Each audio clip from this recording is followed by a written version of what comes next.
What was one of your first inspirations? It was when I was probably 6, 7, 8 or so, and I really got into reading adventure books like Call of the Wild and Jack London kind of books about adventure in nature and in the wilds. And I'd start a book and I'd just get so into it, and just I couldn't put it down. So I just spend all night reading, and at night I had to go to bed and all that, but I'd sneak a flashlight under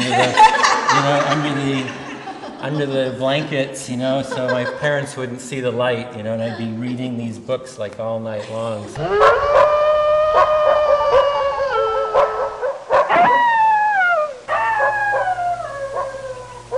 I'm a total water freak, eine Wasserratte, we call it in German, a water rat. And also as a kid, I always was a water rat. And all the baby pictures when I'm kind of in this Badewanne, in this bathtub, I'm and also just throw me in the water and I'm just And I just have these wonderful memories, and these are wonderful memories with my dad, actually, of being in the water and he throwing me around in the water. He has me on his back, standing on his back or sitting on his back, and then he just catapults out of the water, and I just fly through the air and splash into the water. I just love that. Mine was learning how to jump from rock to rock and boulder to boulder over this rushing river in Yosemite. It was my dad sort of guiding me through it because it was really easy jumping, and I just so clearly remember him saying, you could do this if there wasn't a river underneath. And just this clicking of, oh yeah, I could. And then just having so much fun jumping and running, and this confidence of oh yeah, I'm totally capable, I'm totally strong, my body can do it, I'm brave. And, here I go. And I remember it every time on the rivers.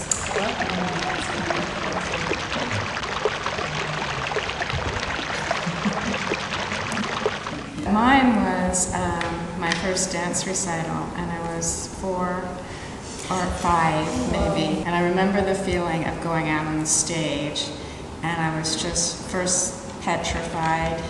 And I just remember all these lights, and I couldn't really see the faces.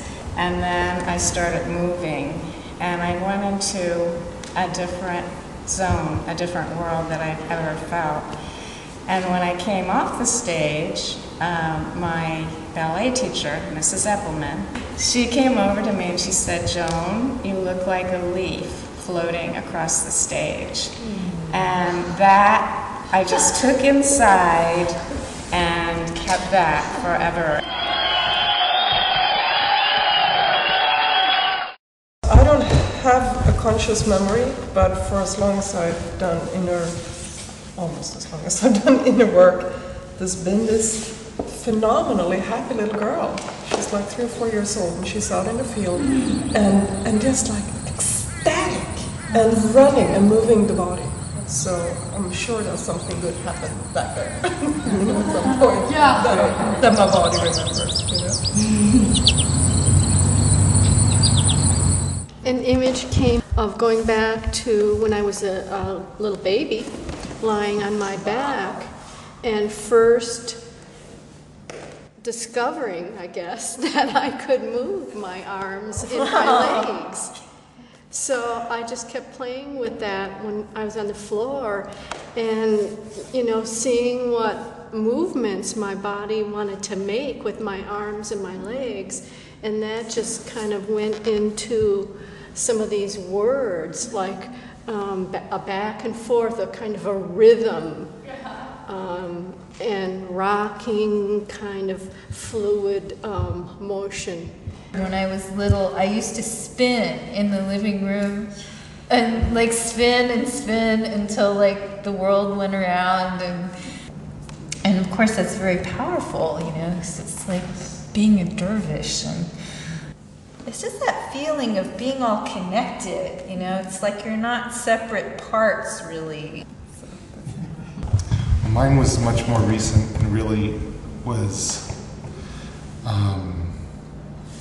an experience of awakening and really breaking through some walls in my own life and releasing a lot of energy in that. So.